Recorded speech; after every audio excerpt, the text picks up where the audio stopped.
I find different cultures around the world fascinating, especially when it comes to wine culture.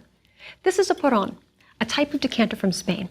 The Spanish use it as a decanter, but in their culture, they do something much more fun with it, which I'm going to show you at the end of today's lecture, so stick around for it. Today, we venture off to the Iberian Peninsula to visit the wine regions of Spain and Portugal. Spain is the third largest wine-producing country in the world and has far more area under vine than France or Italy. You'll need the following wines for today's lecture: a Albarino, you'll need a Rueda, you'll need a Rioja, either a Crianza Reserva or Gran Reserva, a Ribera del Duero, a Priorat, a Jumilla or Yacle Monastral, and a red wine from Portugal, such as the Douro, Bairrada, or Alentejo. If you have a Chateauneuf du Pape left over from Lecture 12, it would be great for a comparison test, but that's optional. Spain has a long history of grape and wine production. Cadiz in southern Spain is the home of sherry, which we discussed in Lecture 8. However, when the Phoenicians found it in 1100 BC, grapevines had already been cultivated there for thousands of years, since between 4000 and 3000 BC. In the 1st century AD, the Roman writer Columella created one of the most important works on Roman viticulture and winemaking, and he called the city of Cadiz his home because that's where his family owned vineyards. Now fast forward a couple of millennia. Since joining the European Union in 1986, Spain has been undergoing a huge wine revolution. You might say it's enjoying a wine renaissance. In the 1990s, a number of emerging world-renowned wine consultants helped move a modern movement along. They were called the Flying Winemakers, and they had an incredible expertise on modern winemaking. Their views and ideas had a great impact on Spain, where hardcore traditionalists now coexist with experimental modernists. That's why I say these wines bridge the gap between old world traditional style and new world's international modern style. They have powerful reds, elegant reds, delicate whites, and very powerful whites. Spain has it all. Thankfully, Spanish wine laws and quality classification and labeling look very similar to what we see in Italy. At the bottom, you have the Vino de Mesa, which is like the Vino da Tavola or Vin de Table in France. Then the Vino de la Tierra, like IGT in Italy. Denominación de Origen, or DO, but this is the equivalent of DOC in Italy. And then Denominación de Origen Calificata, or DOC, but this is the equivalent of DOCG in Italy. Like in Italy, there are minimum aging requirements, and unlike France, Spain has minimum oak aging and bottle aging requirements. Currently, there are over 60 regulated wine regions in Spain. Now let's start with the most popular Spanish wine exported to this country, Rioja. Rioja is located inland, along the river Ebro, about 200 miles northwest of Barcelona, or 150 miles north of Madrid. On the label, you'll see the producer, or bodega, that produced the wine. You may even see the word bodega. It literally means wine cellar, but it's the equivalent of the English word for wine producer. About 75% of the region produces red wine. It's made predominantly or entirely with the grape called Tempranillo, which is from the Spanish word for early, or temprano. It's not the most planted grape variety in Spain, but it has one of the best reputations for quality and has become a hallmark indigenous grape for Spain. Like in Italy, unfortunately, there are different names for Tempranillo all over Spain. Tinto Fino, Sansabel, Tinto del Pays, Huile de Lebre, but in Rioja, it remains Tempranillo. Now here, I have a Rioja Reserva. Actually, it's a Gran Reserva. Take a look at the color. It's about medium ruby color. It's a little bit opaque. It's moderately aromatic, but when you bring your nose into it, you get a lot of strawberry, cherry, almost kind of reminiscent of Pinot Noir, and you get a little bit of a savory note in there and a little bit of a hint of leather. Now let's taste it.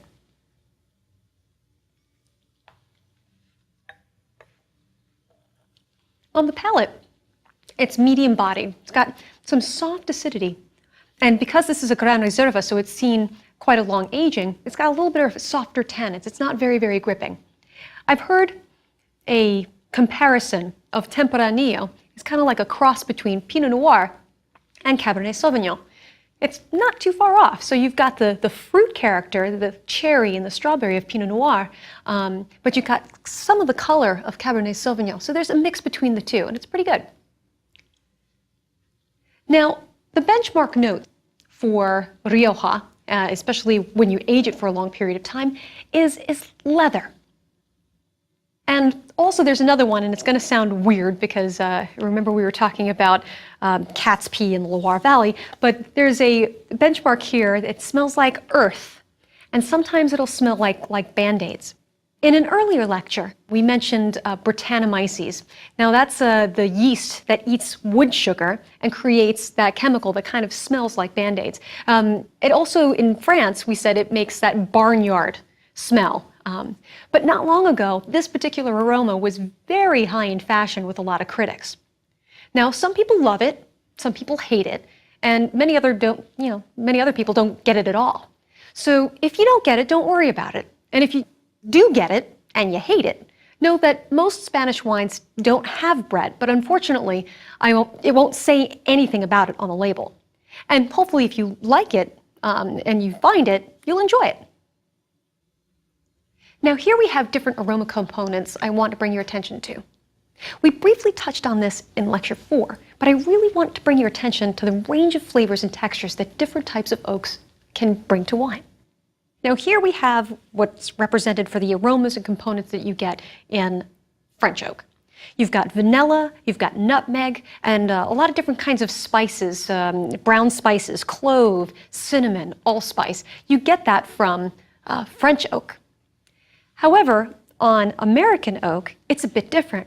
You're going to get much more of a coconut or even a toasted coconut kind of flavor instead. And some people get dill whenever a wine has American oak in it.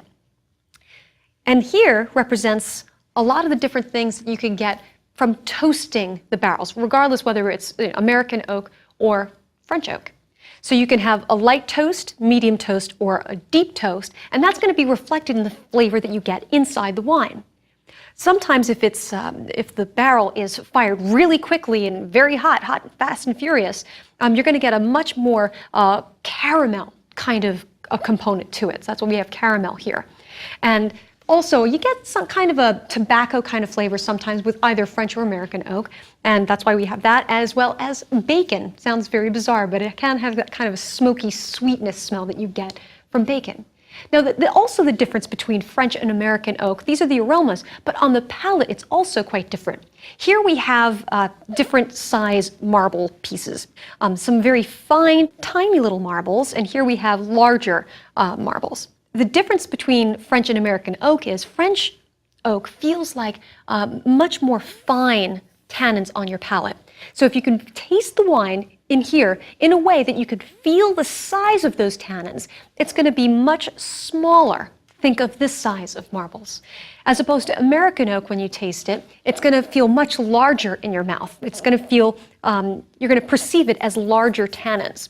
So play around with it and see if you can get either of those kinds of flavors. Now, if you're unfamiliar with how these things smell, I'd encourage you to go to the supermarket and pick them up. Otherwise, just remember to take note and put them in your memory bank the next time you come across these items. The reason why I mention these aromas and textures of oak here is that traditional oak used for winemaking in Rioja and all over Spain is American oak. We'll see this again in the United States, as well as Australia, where they use a ton of American oak. There are many different terms that you see on labels that refer to oak aging. You may see the word Joven, and this literally means young wine, and it means that the wine's been unoaked. There's no oak that this wine sees. Then you have Crianza, which we mentioned in lecture 4. It's 2 years of aging with 1 year in oak. Well, outside of Rioja, it's only 6 months in oak. Then you may see the term Reserva. This is 3 years of aging in total, with 1 year being in oak. And then Gran Reserva, which is 6 years after the vintage it can be released, but 2 of those years have to be in oak. Now, Gran Reserva represents only about 5% of wine in Rioja. But it can, because it's aged for such a long period of time, it can have really those notes of leather and spice and even a grilled meat and a savory kind of component to it. This has many layers of flavors that it adds to the wine, and it's really complex. And when you age it for a long period of time as well, all of the flavors and the tannins and everything integrate extremely well. 6 years for Gran Reserva may sound like a long time to age, but it assures you as the buyer that the wine is perfectly ready to drink when you pop the cork.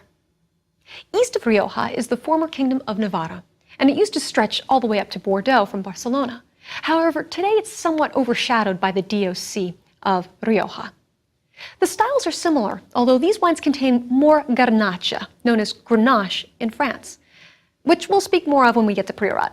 The wines of Navarra can be great values if you like the style of Rioja. Now, the whites of Rioja are made from a grape called Viura, which we've seen before. We saw this in the production of Cava. But in Penedès, Viura is called Macabeo. Viura was traditionally used to soften Tempranillo in Rioja, similar to what Viognier does to Syrah in the Côte Rôtie in the Rhone Valley. Now, if you have one in front of you, you'll notice it's soft, medium-bodied, and fairly neutral aromatically, although it has flavors of lemons and hints of apples. Kind of sounds like Chardonnay, doesn't it? Well, actually, white Riojas, especially those blended with Malvasia, they're barrel-fermented and oak-aged, can taste very similar to an oaked Chardonnay. Modern producers are using new French oak barriques for their vanilla and spice, and traditional style producers age it in American oak for extended periods so that the wine can develop a deeper color and a savory, nutty character. Now, west of Rioja is another area called Ribera del Duero. That uses Tempranillo for their wines, but they call it Tinto Fino. Ribera del Duero is along the Duero River. Sound familiar? Well, it should.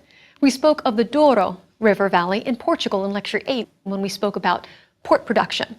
It's the same river, but it starts in Spain, where they call it the Duero, and actually flows through Portugal towards the Atlantic. Ribera del Duero has a higher elevation than Rioja, and it's a lot of limestone in the soil there as well. There's a huge difference between nighttime and daytime temperatures, and this is called diurnal temperature. The terroir difference here makes the Tempranillo smaller, more dense, more concentrated, and rich in fruit, and higher in acidity and tannins. It's kind of like Tempranillo on steroids. And just like in Italy when we spoke of Super Tuscans, there are these new wave producers in Spain who are blending in French grape varieties and aging in American oak and new barriques. One example is the famous Vega Sicilia in Ribera del Duero, which has a cult status. I mean, I've seen bottles with prices over $1,000 per bottle for some of their wines. Now, farther west along the Duero River is a region called Rueda, known for its white wines. It has a chalky soil and continental climate with very cool nights, which keeps the fresh acidity and encourages more intense aromatics. The major grape here is Verdejo, and Rueda, by law, is required to have at least 50% Verdejo in the blend. Now, if you have a Rueda in front of you, let's taste it. And here we have one that has 50% Verdejo, 40% Viura, and 10% Sauvignon Blanc. You'll notice that it's a pale straw color, and it has like little flecks of green hues in it, you'll notice.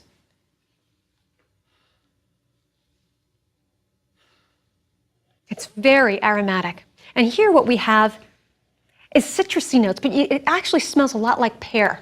And it has a floral component as well. But you'll also notice that there is a bit of a green character. So let's taste it.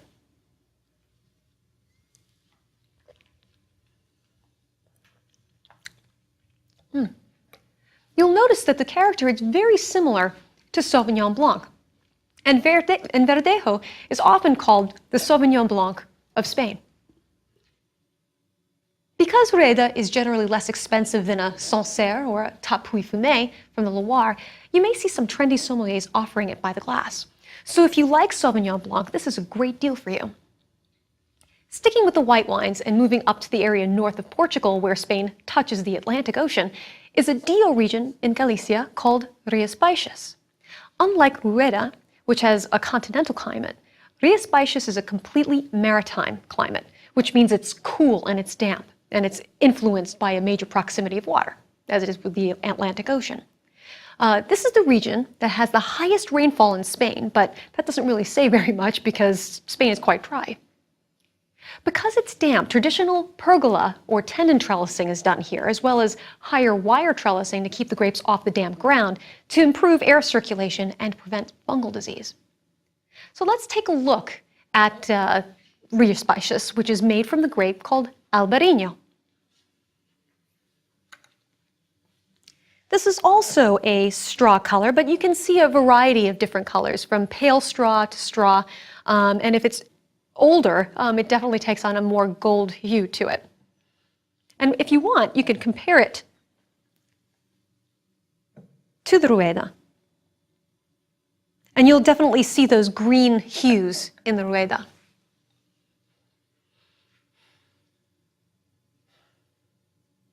Now this is also fairly aromatic. And what you get here is a little bit different. You get more stone fruits, so like peaches and apricots, a little hint of pear like you saw in the Rueda, but it definitely has that strong minerality to it, again, pointing us to the old world. And on the palate, let's see what it tastes like.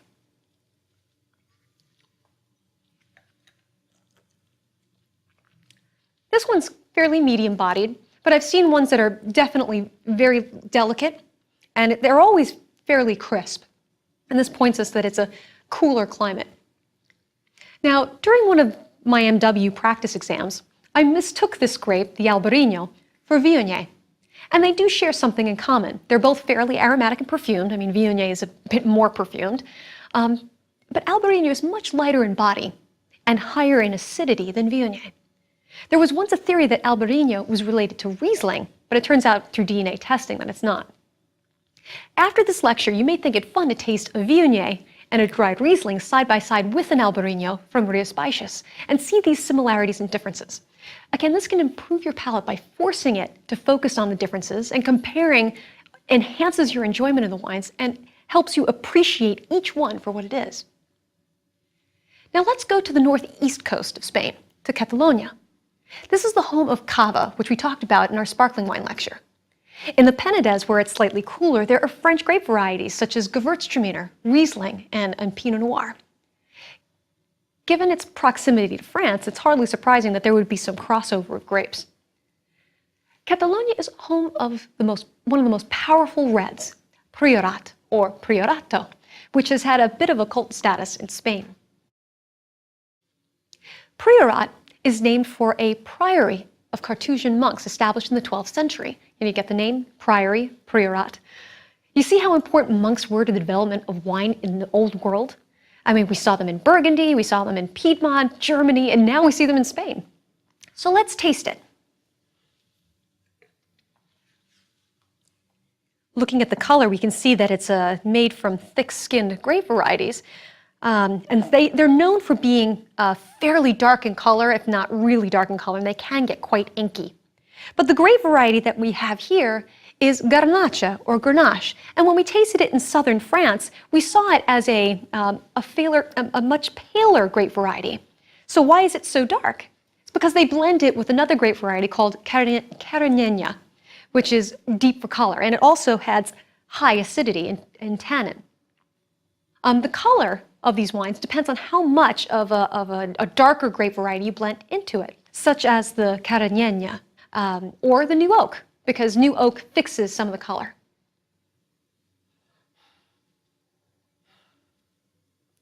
It's moderately aromatic, but what you get here is that juicy red fruit you get from Garnacha, but you also get some very dark fruit as well, so blackberries and plums. But you can tell it's very, very ripe, and it comes from a very warm climate. It almost smells almost jammy. Let's taste it. This wine is very full-bodied.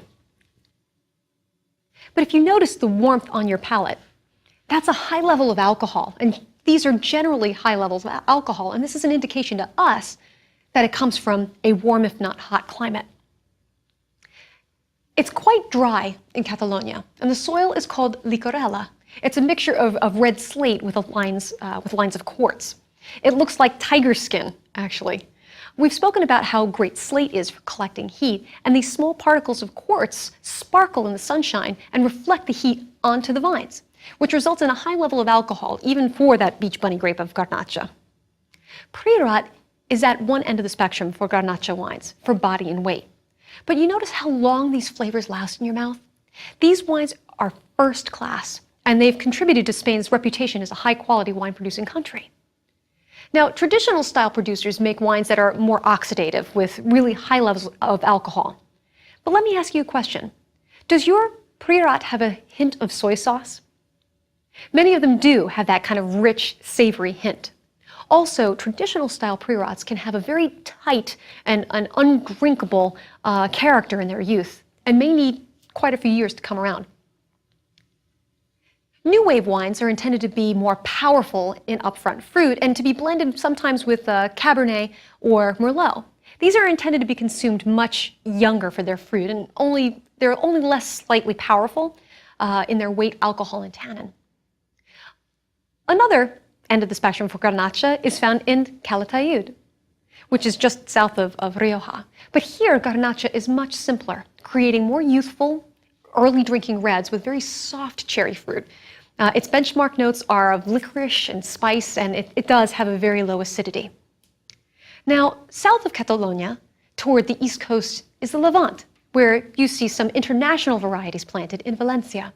However, it's in the region of Yecla and Jumilla that I think are quite fascinating and make some incredibly value-driven, modern, juicy style wines. Here, we have a Jumilla, and it's made with a grape variety called Manastral, which is Mourvèdre in France. In France, it's used to deepen the color and raise the acidity of Châteauneuf-du-Pape. But here in Jumilla, it's totally on its own. So let's take a look at it. Deep in color, so we know it's a thick-skinned grape variety. It's moderately aromatically intense. I wouldn't say it's very aromatically intense. But the aromas that you get are extremely jammy. Very, very ripe fruit, and dark fruit. So we're getting lots of plum here. And it's some blackberries as well. All that ripeness in the nose is an indication to us that this comes from a warm climate. The types of spices, though, that you get on the nose, though, there's a bramble kind of character, which we've mentioned before, and a hint of gingerbread. So let's see what it tastes like. So here, you'll notice that it's very, very full-bodied, and it's very dense and rich and gripping in its tannins. Now, you'll also notice that the fruit is extremely ripe on the palate, just as you had on the nose. And if you like California wines, you may want to try these kinds of wines, from Jumilla and Yecla. But you'll also notice on the back palate the warmth. It is quite warm, but it's not like Priorat. It's not at that level, but it still tells us we're from a warm climate. Now, these wines definitely bridge the gap between the Old World reserve and the New World upfront fruit. There are so many other regions to speak of in Spain, like Toro and Bierzo, but we'll have to save that for another course because now we have to get into Portugal. Do you know of a sweet, slightly sparkling wine called Lancers or Mateus? These are both from Portugal, and at one time they were some of the world's most famous, inexpensive wine brands. Many of us started on these wines, and they're great entry-level wines. Portugal is the least understood of all the major wine-producing regions in Europe. Since joining the EU in 1986, they've heavily focused on quality still wines, and today they're making wines that are placing themselves on the international scene and are trendy with sommeliers. They can also be incredible values. You should keep an eye on Portugal then, they're really going places. Portugal lies on the Atlantic coast of the Iberian Peninsula, but it has a wide range of climates, from the cool, damp maritime climate of the Vinho Verde in the north to the hot, arid, continental climate of Alentejo region in the south. The Vinho Verde region is known for the wine with the same name, which means green wine. It's a light, crisp white wine with a modest alcohol and a slight prickle from CO2 trapped in its production. It's generally inexpensive, but the best examples have a majority of Alvarinho grapes in it. And it kind of sounds like Albarino. And you would have guessed right if you thought it was the same grape variety, Albarino and Alvarinho. However, there's a bit lighter and more acidic character in Alvarinho, and that's owing to the terroir, and having other grape varieties in it as well, as Lojeiro blended in. It pairs beautifully with Portugal's favorite fish, cod, or what they call bacalhau, which they make in a variety of ways. The wine laws here are similar to what we saw in Spain and Italy. We have the table wine, vinho de mesa. Then we have a vin de pays, like a vin de pays you have in France, the vinho regional. Then we have indicação de província regulamentada, or IPR, similar to IGT in Italy. And then we have denominação de origem controlada, or DOC. We see the term reserva on labels here too, but be careful. Reserva means something different than in Spain and Italy. In Portugal, reserva must come from a single vintage and pass a tasting panel, but that's it. There's no aging requirements. If it's a DOC, however, it has to have a higher level of alcohol. The term that refers to required oak aging on a Portuguese label is garrafeira. Garrafeira wines must meet the reserva parameters, plus be aged for at least 2 years in cask and another year in bottle. In Lecture 8, we talked about the Douro Valley. It's quite warm, dry, and perfect for the grape varieties that make up port. Touriga Nacional, Tinta Barraca, Tinta Cão, Touriga Franca, and Tinta Roriz, which is Portugal's name for Tempranillo. Here we have one that's from the Douro Valley. And this one actually has about 35% Syrah blended into it. You'll notice that it's very deep in color, so it's got some thick-skinned grape varieties in it. Let's smell it.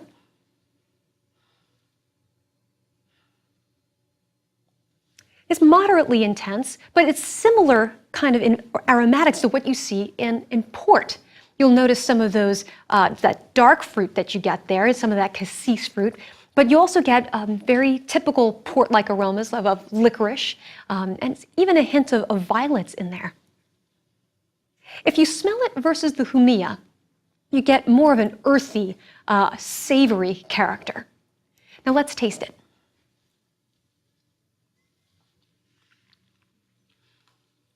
It's definitely medium to medium full bodied, and it's got some rich tannins in there as well.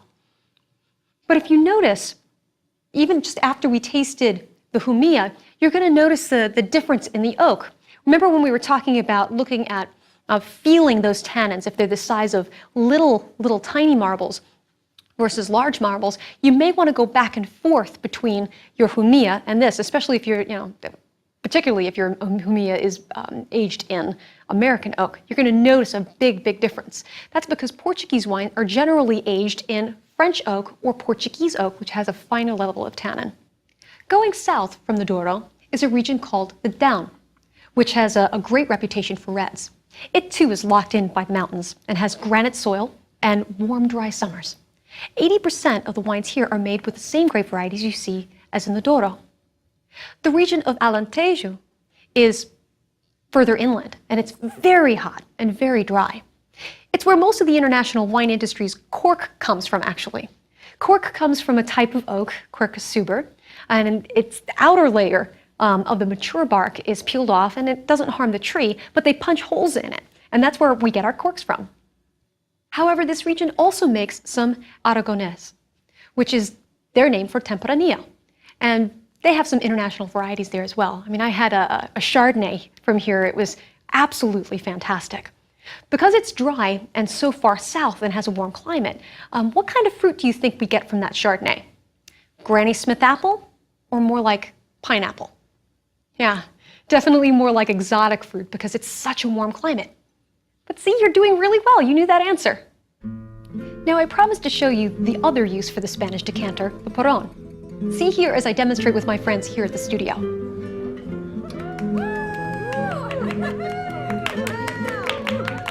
In Spanish culture, It's not only used as a decanter, but as a family or a communal wine game. The point is to pour the wine into your mouth without spilling, no matter how far you extend your arm.